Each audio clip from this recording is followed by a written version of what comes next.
하나님 감사드립니다. 어려운 여건 속에서도 주님 앞에 나와 예배드릴 수 있는 은총 베푸신 하나님, 온 마음을 다해서 받으시는 예배드리게 하시고 하나님을 영화롭게 하기에 조금도 부족함이 없는 저희들 모두가 될 수 있도록 인도하여 주옵소서. 말씀 듣는 시간입니다. 말씀 앞에 아멘하게 하옵소서. 순종하게 하시고 말씀 따라 살아가서 저희들의 삶이 복된 역사가 날마다 일어날 수 있도록 은총과 사랑을 베풀어 주옵소서. 예수님의 이름으로 기도드립니다. 아멘. 여러분들 제 앞에 이거 보이시는 분이 있으신가요? 잠깐만 제가 여러분들에게 상황을 좀 말씀을 드리는데요. 지금 확진자들이 점점 많아지고 그래서 지금 2단계로 올라가고 그래서 자리도 이렇게 넓혀지고 그러는데 벌써 따져보니까 한 2달쯤 거의 된 것 같아요. 그 시에서 경고장을 가지고 저를 찾아왔어요. 경고장을 옐로 카드를 가지고 왔습니다. 2가지 가지고 왔는데 하나는 우리 그 2단계, 1.5단계 이렇게 예배 드리는 숫자가 있잖아요. 그때 그 주간에 2명인가 오버가 됐다고 제가 들은 것 같은데 그것 때문에 그 주간에 전주간에 경고장을 줬습니다. 그래서 제가 그거는 주의하겠다고 그렇게 얘기를 했습니다. 두 번째 경고장은 뭔가 하면 왜 예배 시간에 마스크를 안 쓰느냐, 다 썼거든요. 그런데 저만 안 썼죠. 언제만 안 썼는가 하면 설교할 때는 안 썼다고. 그래서 제가 그랬습니다. 잡아가라, 차라리 나를 잡아가라, 고소해라.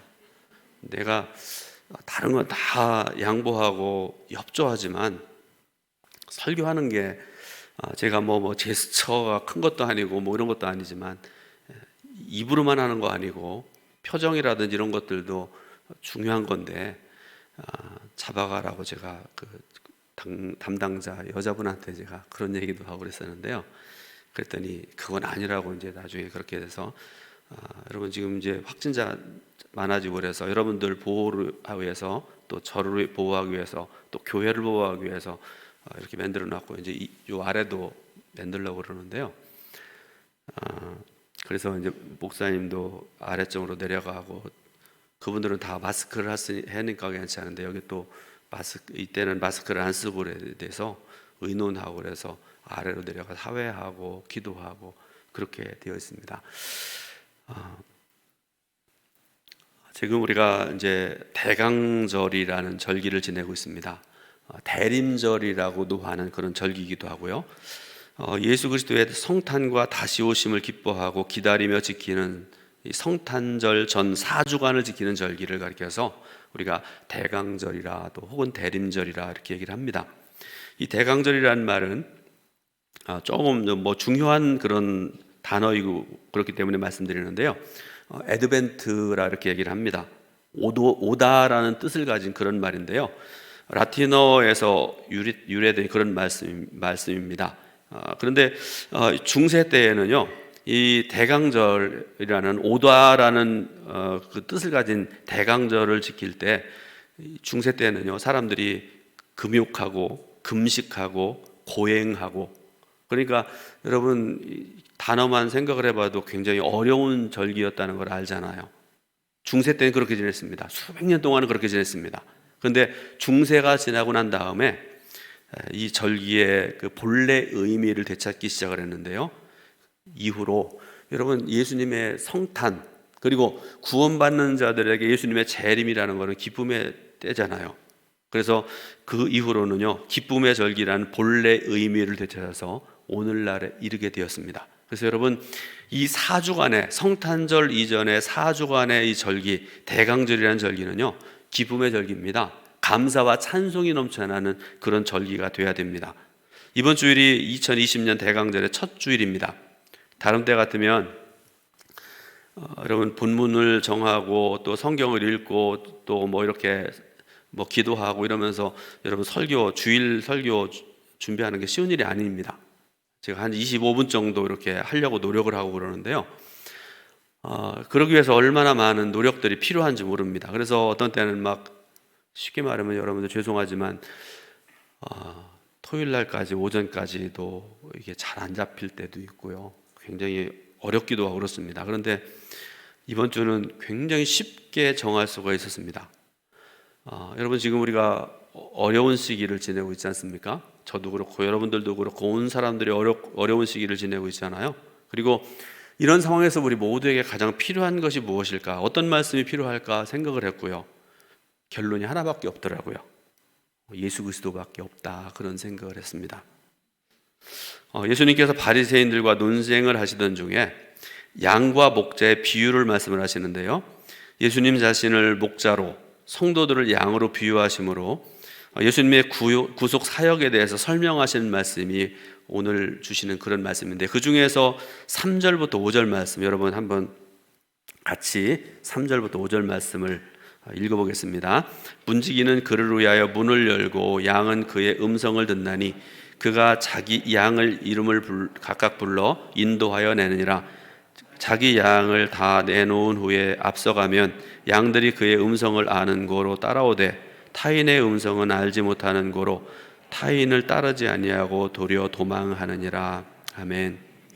자, 여러분 3절부터 5절 말씀 우리가 읽었잖아요. 그런데 여러분 성경 읽을 때 한 절 한 절 읽으실 때 정신 차리고 읽으셔야 됩니다. 다른 말로 하면 정독해서 읽으셔야 됩니다. 빨리 읽는 게 능사가 아니에요.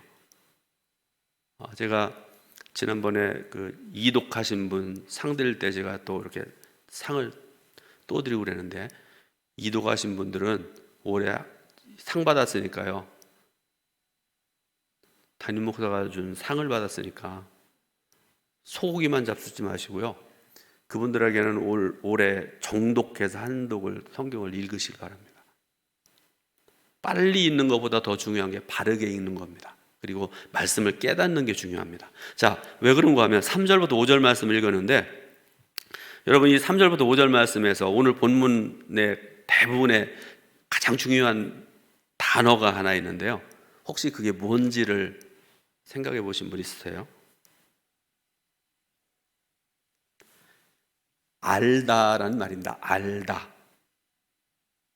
말씀 중에 양들이 그의 음성을 아는 고로 이렇게 말씀을 하세요. 그리고 그 이후에도 오늘 본문까지도 계속 말씀을 보게 되면 양이 목자를 알고 목자는 양을 알고, 그런 말씀이 반복해서 계속해서 나오는 그런 단어입니다. 굉장히 중요합니다. 이 알다라는 말은요, 여러분 구약성경이 본래 히브리어로 기록이 되어 있잖아요. 히브리어로 이 알다라는 말이 야다라는 말입니다. 야다. 알다라는 뜻을 가진 말입니다. 비슷한 그런 한국말하고 비슷한데요. 근데 이 구약성경이 헬라어로 번역이 되어질 때 헬라어로 번역된 말로는 기노스코라는 말로 번역이 사용되어졌는데요. 그런데 여러분 제가 오늘 여러분들에게 말씀드리는 이 야다라는 말, 기노스코라는 말은 우리가 일반적으로 아는 알다라는 그런 단순한 그런 의미를 여러분들에게 말씀드리고자 하는 게 아닙니다. 알미라는 것도요, 두 가지 종류가 있습니다. 제가 동두천교회에 오래 있다 보니까 성도들 조금은 알아요.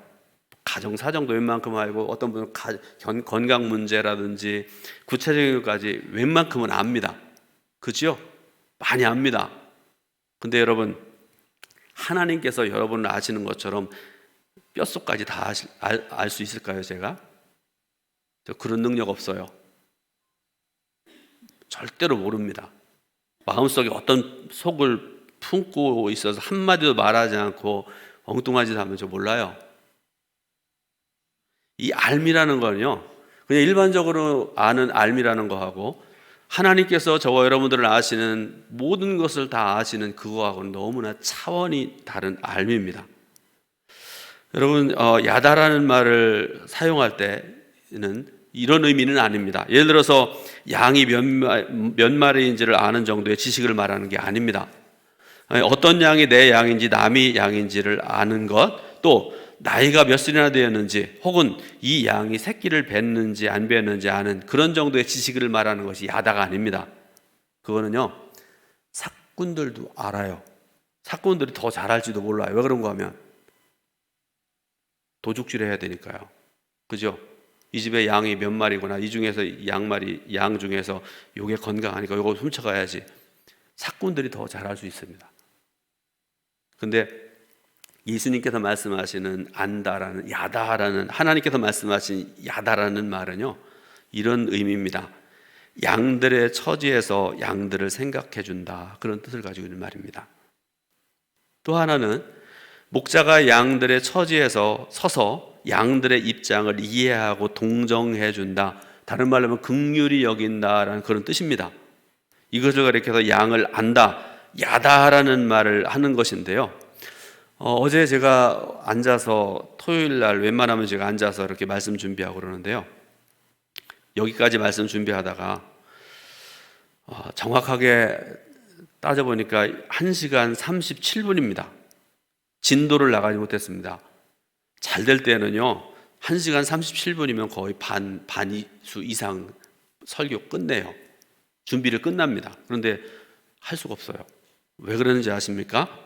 스스로에 대한 질문 때문에 그렇습니다. 무슨 질문인가 하면, 나는 과연 예수님을 따라가는 선한 목자인가? 라는 그런 질문이었습니다. 최근에 있었던 일들도 생각을 해봤고, 동료 목사님들과의 이야기들, 여러 가지들을 생각을 하면서 영 자신이 안 서요. 사꾼만 아니어도 괜찮을 텐데 내가 주님을 따르는 선한 목자, 따르려고 애쓰는 그런 자가 되는가? 생각을 해도 확신도 없고 준비할 수도 없고, 그래서 말씀 준비를 중단했습니다. 혼자서 좀 기도하다가 또 성경을 또 보고, 본문도 보고, 또 책도 꺼내다 보다가, 또 요새 제가 좋아하는 커피도 한 잔 내려보고, 뭐 그러면서 시간을 보내고 책을 보던 중에 이런 내용을 봤습니다.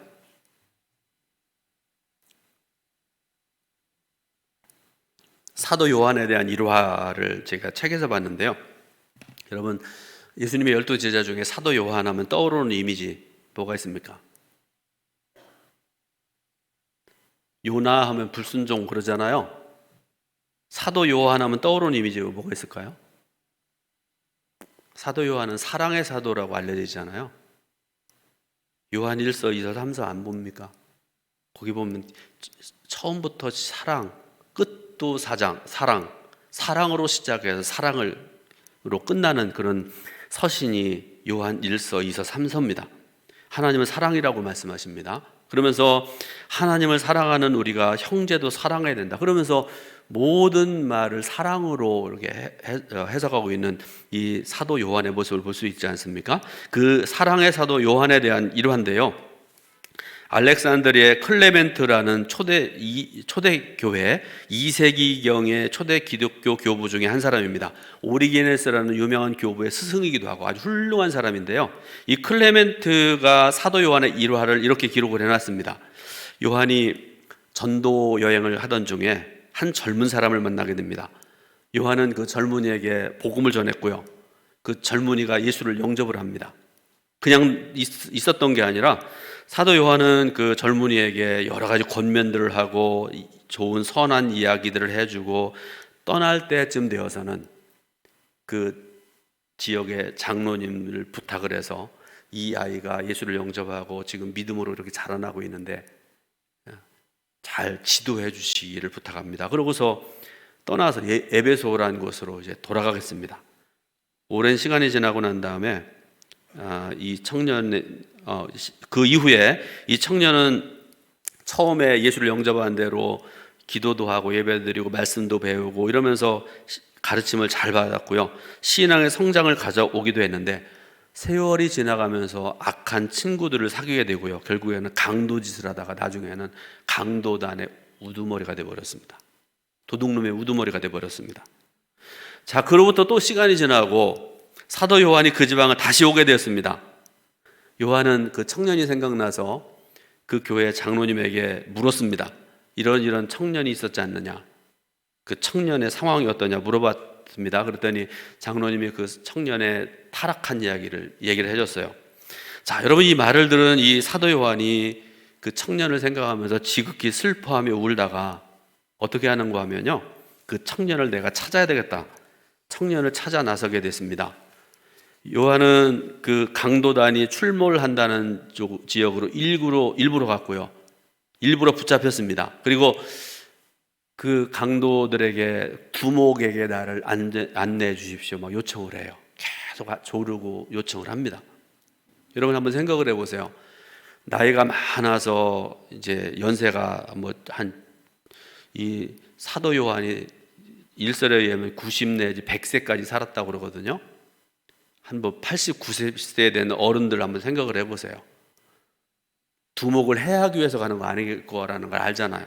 더군다나 여러분, 사랑의 사도답게 사랑으로 충만한 그런 은혜 충만한 그런 모습을 한번 상상을 해보세요. 아마도 그 흉악한 강도들에게 감화를 끼칠 만한 그런 모습 아니었을까요? 어쨌든 요한은 강도의 두목 앞에 서게 됩니다. 그리고 웬 노인네가 나를 만나자고 그러냐 그러면서 이 두목이 사도 요한을 유심히 바라보고 있다가 깜짝 놀랐습니다. 그리고 혼비백산해가 도망을 칩니다.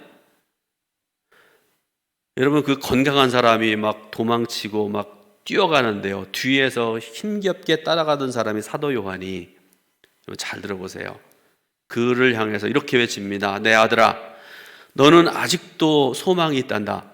나는 너를 사랑한다. 너를 위해 기도한다.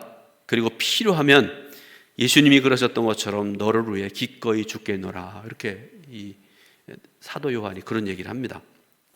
이 말이 끝나는 순간에 청년은 뛰던 걸음을 갑자기 멈췄습니다. 눈물로 범벅이 되어 가지고요, 그 사도 요한 앞에 무릎을 꿇습니다. 그래서 요한이 이 청년을 데리고 교회로 나왔고요, 그 지방을 떠난 후에도 그를 위해서 자주 금식하고 기도해서 결국엔 그 청년이 죄악에서 떠나서 그 교회 기둥 같은 장로로 서게 되었다는 그런 이야기입니다. 여러분, 이것이 선한 목자 되신 예수님께서 하시는 일입니다. 그리고 예수님의 뒤를 따르는 선한 목자들이 실천해야 될 일입니다. 제가 맡겼던 게 그거죠. 내가 이런 한 부분이라도 감당할 수 있는 그런 목사인가, 그런 생각을 제가 하면서 1시간 넘게 설교를 준비 못했다는 그런 말씀입니다. 양치기 리더십이 있습니다. 제가 그 책에서 같이 읽은 내용인데요, 이것은 사람을 연구해가지고 발견한 게 아니라 양을 유심히 보면서 발견한 그런 리더십인데요, 7가지인데요 한번 잘 들어보세요. 첫째, 양들의 상태를 파악하라. 두 번째, 양들의 됨됨이를 파악하라. 세 번째, 양들과 일체감을 가져라. 네 번째로, 목장을 안전한 곳으로 만들라. 다섯 번째, 지팡이로 방향을 제시하라. 여섯 번째, 회초리로 잘못된 방향을 잡으라. 일곱 번째, 양치기의 마음을 품으라. 이게 양치기 리더십이라고 제가 어제 읽었던 그런 내용입니다. 자, 여러분, 다시 말씀드립니다. 우리의 모든 것의 표상이 되시는 분은 예수 그리스도이십니다. 그리고 리더십의 영원한 표상도 예수 그리스도이십니다. 예수님께서 우리에게 뭐라고 말씀하시는가 하면, 오늘 읽은 본문이 포함되어진 요한복음 10장 10절부터 15절에서 이렇게 말씀을 하세요. 내가 온 것은 양으로 생명을 얻게 하고 더 풍성히 얻게 하려는 것이라. 또 나는 선한 목자라. 내가 내 양을 알고 양도 나를 아는 것이 아버지께서 나를 아시고 내가 아버지를 아는 것 같으니 나는 양을 위하여 내 목숨을 버리노라. 이렇게 말씀하시죠. 그래서 저는 오늘 우리의 선한 목자이신 예수님을 생각하면서 오늘 본문 말씀을 통해서 우리가 함께 은혜를 나누기를 원합니다. 3가지를 말씀을 드리는데요, 세상에는 거짓 목자가 분명히 있다는 사실을 저와 여러분들이 알아야 됩니다. 1절 말씀을 제가 읽어드립니다. 내가 진실로 진실로 너에게 이르노니 문을 통하여 양의 우리에 들어가지 아니하고 다른 데로 넘어가는 자는 절도며 강도요. 이렇게 말씀을 하세요. 자, 여러분, 말씀 중에 문이라는 말이 나오잖아요. 문.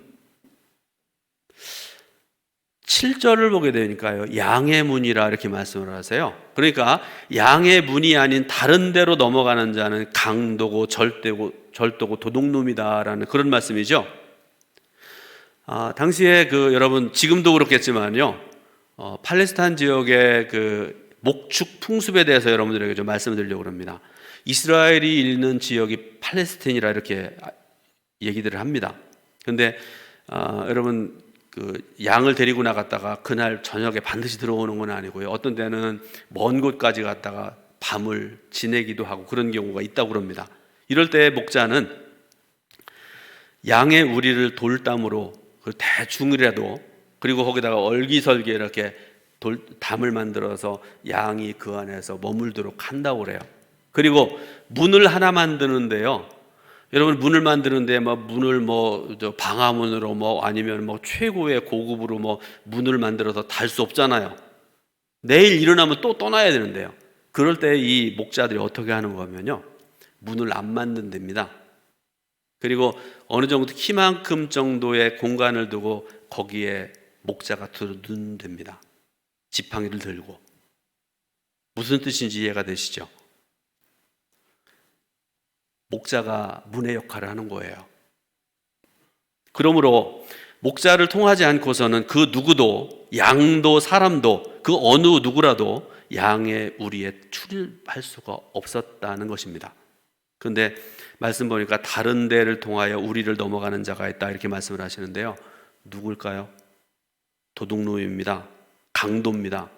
여러분, 강도와 도둑놈은요, 양의 생명을 앗아가는 자이고요, 거짓 목자를 상징합니다.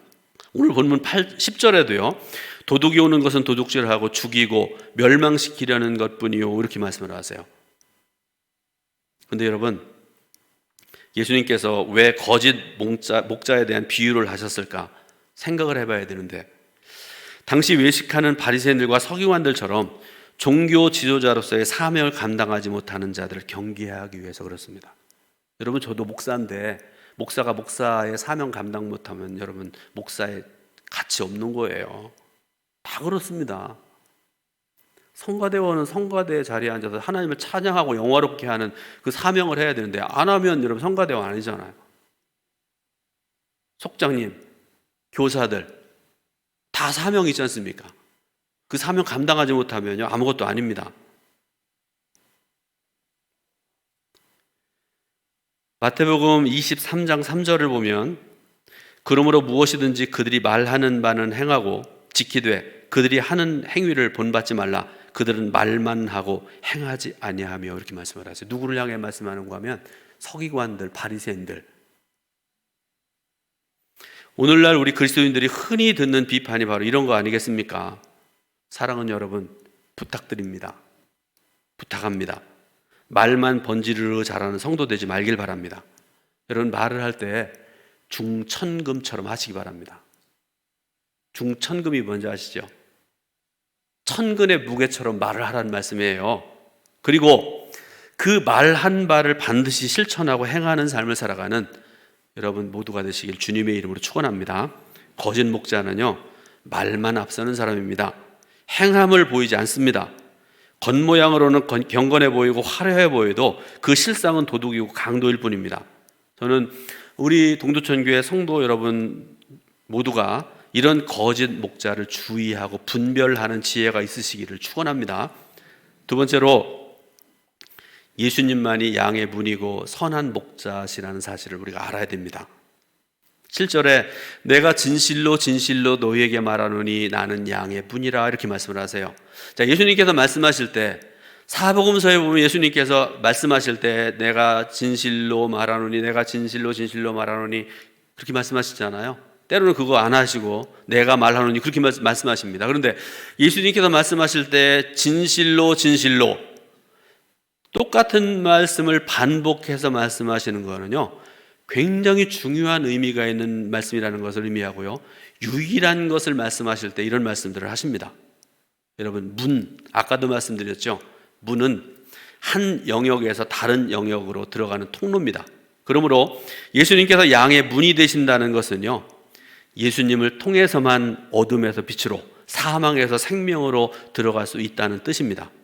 또한 예수님께서는 자신을 가리켜서 11절에 뭐라고 말씀하시는가 하면, 나는 선한 목자라, 선한 목자는 양들을 위하여 목숨을 버리거니와, 이렇게 말씀을 하세요. 선한 목자가 있고 악한 목자가 있다, 사꾼 목자가 있다, 이렇게 말씀을 하시죠. 차이점이 있습니다. 그 차이점은 양을 위하여 목숨을 버리느냐 그렇지 않느냐에 있다, 이렇게 말씀을 하세요. 선한 목자의 특징 말씀드립니다. 자기 양을 잘 압니다. 양을 위해서 목숨까지도 버립니다. 양을 위하여 내가 할 수 있는 일이 무엇일까를 늘 생각을 합니다. 그리고 그 일을 위해서 애쓰고 수고하는 것을 마다하지 않습니다. 그러나 거짓 목자는요, 자기 유익을 위해서 양을 이용하는, 우리가 흔히 말하는 사꾼이죠. 돈이 없는 곳에 안 갑니다. 사꾼은 양이 자기 양이 아니기 때문에 돌보지 않을 뿐 아니라 위험에 처하면 양을 버리고 도망을 쳐버립니다. 저는 우리 기독교 역사에 이런 선한 목자들이 많이 있었다는 사실에 대해서 자부심을 갖습니다. 우리 기독교 2000년 역사를 보세요. 우리 한국의 기독교 역사의 130여 년의 역사를 한번 생각을 해보세요. 폴리캅 주교의 순교, 또 우리 한국교회 역사에 손양원 목사님과 주기철 목사님 같은 순교자들의 그 고귀한 피가 흘리고, 그리고 그 피 위에 세워진 교회가 기독교 교회고 한국 교회 아니겠습니까? 하나님께서 그런 교회를 사랑하시는 거죠. 그러므로 여러분, 여러분들은 총회장 될 일 없잖아요. 감독 될 일 거의 없잖아요. 저는 일찍부터 접었어요. 능력도 없지만 저나 여러분들이나 이런 데에 세상적인 명예나 세상적인 것들의 마음을 빼앗기지 말길 바랍니다.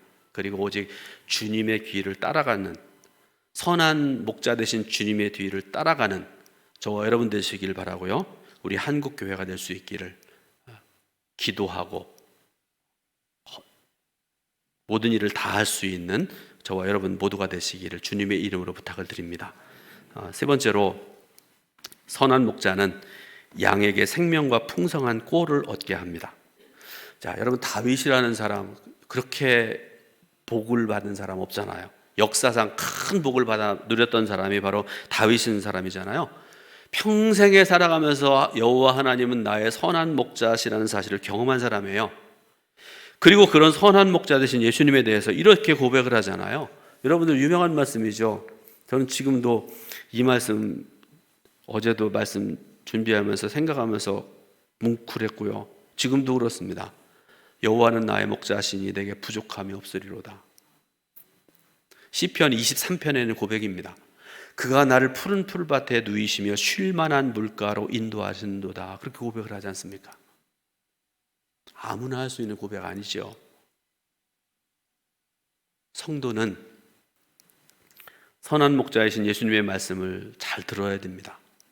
그리고 말씀 따라 살아야 됩니다. 예수님만이 우리의 형편을 가장 잘 아시고 가장 좋은 길로, 선한 길로 인도하시는 목자이십니다.